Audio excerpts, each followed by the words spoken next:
When we think about astrology, we think about our sun sign. I'm a Leo, I'm a Virgo, and then we go to our favorite blog and look at our daily horoscope. While that sun sign is pretty amazing and a lot of people relate to it, it's not the whole story, because all people on earth can't be put into 12 categories. There's so much more to astrology than this. Your sun sign is important because it says who you are, your ego, your essence. But what about your moon sign, which shows how you feel, your subconscious, your habits? What about the other 8 planets in astrology? What is your Mars or your Venus sign? In astrology, we analyze 10 planets. And if you want to go even deeper, you can add some asteroids to that. Also, you have to consider where these planets are in your life, like in your finances and career, in your childhood, or relationships. These parts of your life is broken down in the houses of your birth chart. Then you gotta ask yourself, how are these planets interacting with each other? Are they working with each other, or are they conflicting with each other? When you study true astrology, there's 4 major things to consider.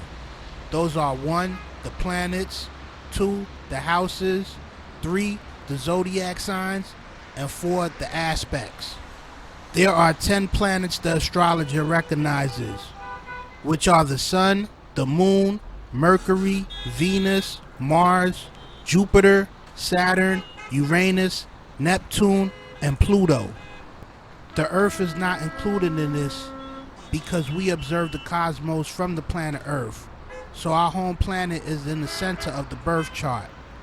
And technically, even though the Sun and Moon are not planets, in astrology they are called planets. Another major part of astrology are the houses. In astrology there are 12 houses, and each of them represent a different area in your life. The houses don't represent you, they represent stages and departments in your life. Then you have the zodiac signs. There are 12 of them: Aries, Taurus, Gemini, Cancer, Leo, Virgo, Libra, Scorpio, Sagittarius, Capricorn, Aquarius, and Pisces. Each of these signs represent different personalities. It is important to know about all the signs, not just your sun sign, because each one plays a role in who you are. For example, you might be an Aries, but people don't see you that way because your rising sign might be Virgo, plus other factors. And last but not least, you have the aspects. Aspects are angles and degrees to show how the planets interact with each other. Are the planets in harmony, or are they conflicting? All 4 of these factors are neatly organized in a natal birth chart. If you want a personal natal birth chart, all you have to do is go online and get one computer generated at astro.com, astrolibrary.org, or some other site that you trust. To make your own birth chart manually, you would have to use tables and charts called the ephemeris, which tells you the position of all the planets at any given time in the past and the future. But save yourself some stress and time and get one computer generated. Later on, I'm going to make videos on each of these subjects in depth. But remember, astrology is not the know-all, tell-all about a person.